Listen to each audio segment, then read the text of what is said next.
এই যে আমার অসংখ্য ভাই তাদের জীবন দিয়ে এই ছাত্র জনতার অভ্যুত্থানটি ঘটিয়েছে, এই ভাইদেরকে নিয়ে আজকে শুধু শরীয়তপুর নয়, পুরো বাংলাদেশে একটি মামলা ব্যবসা শুরু হয়েছে। যেই ব্যবসাতে আমরা দেখতে পাই অসংখ্য অপরাধীকে যেমন সেই মামলায় আসামি হিসেবে রাখা হয়, কিছু কিছু নিরপরাধ মানুষকেও ওই মামলায় নামটি দেওয়া হয়। এবং সবচেয়ে গুরুত্বপূর্ণ বিষয়টি হচ্ছে ওই নামগুলো দেওয়া এবং কাটা, এই দুইটি বিষয়কে কেন্দ্র করে লক্ষ লক্ষ টাকার একটি মামলা ব্যবসা শুরু হয়েছে। সেটিকে কি ছাত্র জনতা সমর্থন করে?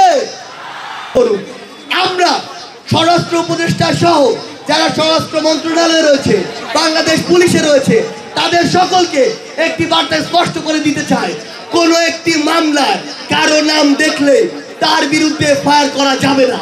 কোনো একটি মামলায় কারো নাম দেখলে তাকে গ্রেফতার করা যাবে না, আগে তদন্ত করতে হবে। শিয়া বাটার ও ভিটামিন ই সমৃদ্ধ lily glam beauty soap. Lily, always beautiful.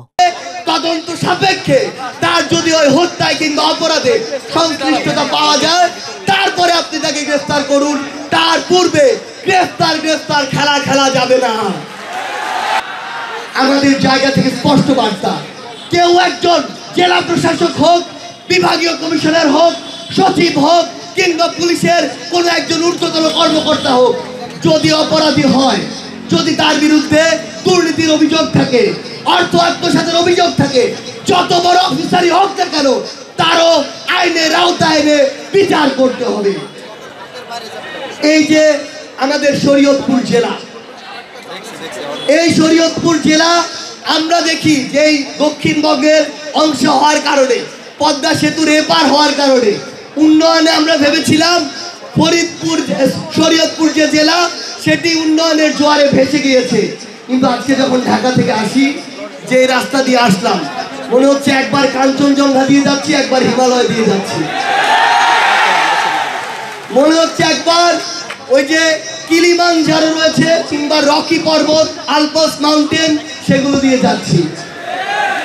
একবার কলিজা হৃৎপিণ্ডের জায়গায় আসে, একবার হৃৎপিণ্ড পাকস্থলীর জায়গায় চলে যায়।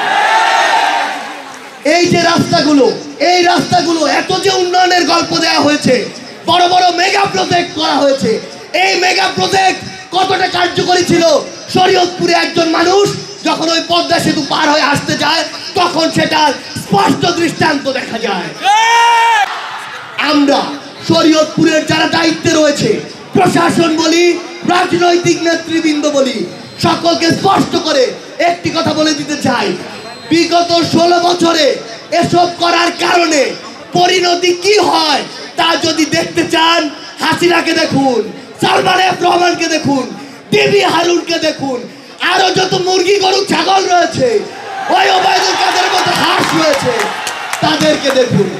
তাদেরকে দেখে যদি আপনার শিক্ষা না হয়, তাহলে ওই হাসিনা তো পালানোর জন্য ভারত পেয়েছে, আপনি ভারতও পাবেন না, আপনাকে অ্যান্টার্কটিকার ঠিকানা খুঁজতে হবে।